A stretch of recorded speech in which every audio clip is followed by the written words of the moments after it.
What if I told you that a quiet, picture-perfect small town once buried a murder, believing it was nothing more than a tragic accident, and for years, nobody questioned it? No crime scene tape, no screaming headlines, no urgent investigation, just a closed case, a grieving family, and a town that went back to sleep. But beneath that calm surface, something was deeply wrong. And tonight, as we unravel this story together, you might find yourself asking a disturbing question. How many murders are hiding in plain sight, disguised as accidents, right now? This story begins the way so many small-town stories do. A place where everybody knows everybody, where doors are left unlocked, where people wave as they pass each other on the same roads they've driven for decades. It's the kind of town people dream of when they say they want a simpler life. Low crime, familiar faces, a strong sense of trust. And that trust is exactly what allowed this crime to disappear for so long. On a cold, quiet morning, a respected local resident was found dead. The official explanation was simple: an accident, a terrible, unfortunate mishap. The kind of thing that happens once in a while, even in safe places. The authorities saw no immediate signs of foul play. There were no witnesses claiming they heard a struggle. No obvious enemies came forward. The medical conclusions seemed to support the idea that no crime had occurred, and so, almost effortlessly, the case was closed. But here's the part that should make you uneasy. From the very beginning there were small details that didn't quite fit. Nothing dramatic, nothing loud, just tiny inconsistencies. The kind that are easy to dismiss when everyone wants to believe nothing bad could happen here. The kind that get ignored when the truth would be too uncomfortable for an entire community. The victim was someone people trusted, someone woven into the fabric of daily life. They had routines, predictable habits, and that's what made the circumstances of their death so strange.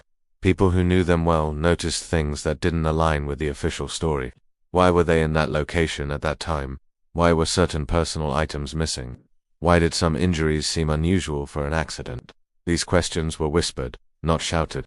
And in a small town, whispers fade quickly when no one wants to be the one to cause trouble. Think about that for a moment. How often do we choose comfort over truth? How often do communities protect their sense of safety by refusing to look too closely at what might shatter it? As weeks turned into months, life moved on.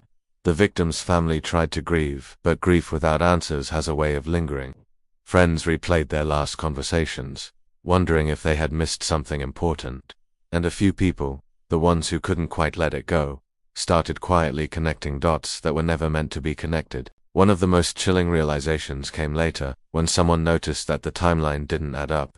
The estimated time of death conflicted with known interactions. Someone had spoken to the victim later than authorities claimed was possible. At first it seemed like a simple mistake. Memories can be unreliable, after all. But then another inconsistency appeared, and then another, each one small enough to ignore on its own, but together, they began to form a disturbing pattern. Here's where the story takes a darker turn.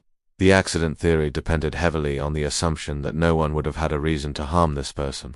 But as people began quietly re-examining the victim's life, they uncovered tensions that had never made it into public view. Private disputes, financial stress, relationships that looked calm on the surface but were anything but behind closed doors. In a small town, appearances are everything, and some secrets are buried deeper than graves. Ask yourself this: if a crime happens in a place where everyone knows each other, does that make it harder or easier to hide the truth? Years passed. The case gathered dust. Officially, nothing had changed. Unofficially, suspicion continued to grow. New residents moved in, unaware of the story beneath their feet. But those who had lived there long enough could feel it. A quiet discomfort whenever the death was mentioned. A subtle shift in conversation. A reluctance to talk about certain people or certain nights. Then, something unexpected happened. Advances in forensic understanding, combined with a fresh set of eyes, reopened conversations that were never meant to be reopened. Someone outside the town, with no emotional ties to its reputation, reviewed the old case files. And what they saw immediately raised red flags. Evidence that had been dismissed. Conclusions that had been reached far too quickly. A death that had been labeled an accident without exhausting all other possibilities. One overlooked detail became especially important. The position of the body. According to experts, it was inconsistent with the official explanation. The injuries told a story that didn't match a simple mishap. It suggested movement, force, intent, and suddenly, the word accident felt like a convenient shortcut rather than a conclusion based on truth. Imagine how that must have felt for the family, to realize that for all those years, they may have been mourning under a lie. that the person they loved didn't just die, but may have been killed. And worse, that the answer might have been right there, hidden by fear, denial, and the desire to keep the town's image intact. As pressure slowly built, law enforcement faced a difficult reality. Admitting a mistake wouldn't just reopen a case. It would reopen old wounds. It would force people to look at neighbors, friends, even family members differently. And in small towns, accountability can feel like betrayal. So why do cases like this happen so often? Why are small-town murders so easily mistaken for accidents? The answer lies in psychology, trust, and assumptions. Big cities expect crime. Small towns expect safety, and that expectation shapes investigations in ways most people never consider. When everyone believes nothing bad could happen, the burden of proof quietly shifts. Evidence that would raise alarms elsewhere is brushed aside. Suspicion feels rude. Doubt feels disloyal. And killers, if that's what they are, don't always look like monsters. Sometimes they look like the person who waved at you yesterday. Over time, more inconsistencies emerged. Witness statements that contradicted each other, alibis that were never properly verified, objects that appeared where they shouldn't have been, and perhaps most disturbing of all, signs that someone had benefited from the victim's death in ways no one wanted to talk about openly. The town began to change. Not on the surface, but underneath. Conversations became more guarded. People started wondering who knew what, and when.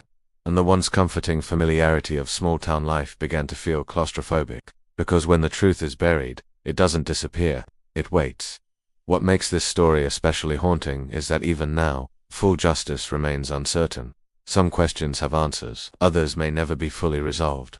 But the illusion of an accident has been permanently shattered. What was once a simple, tragic explanation has been replaced by something far more unsettling. This case forces us to confront an uncomfortable truth. Safety can be an illusion. Trust can be misplaced. And sometimes, the most dangerous secrets are hidden in the places we least expect. So the next time you hear about a mysterious accident in a quiet town, ask yourself this: was it really an accident? Or was it just easier for everyone to believe that it was? Because somewhere, in a place just like this one, the truth may still be waiting to be uncovered.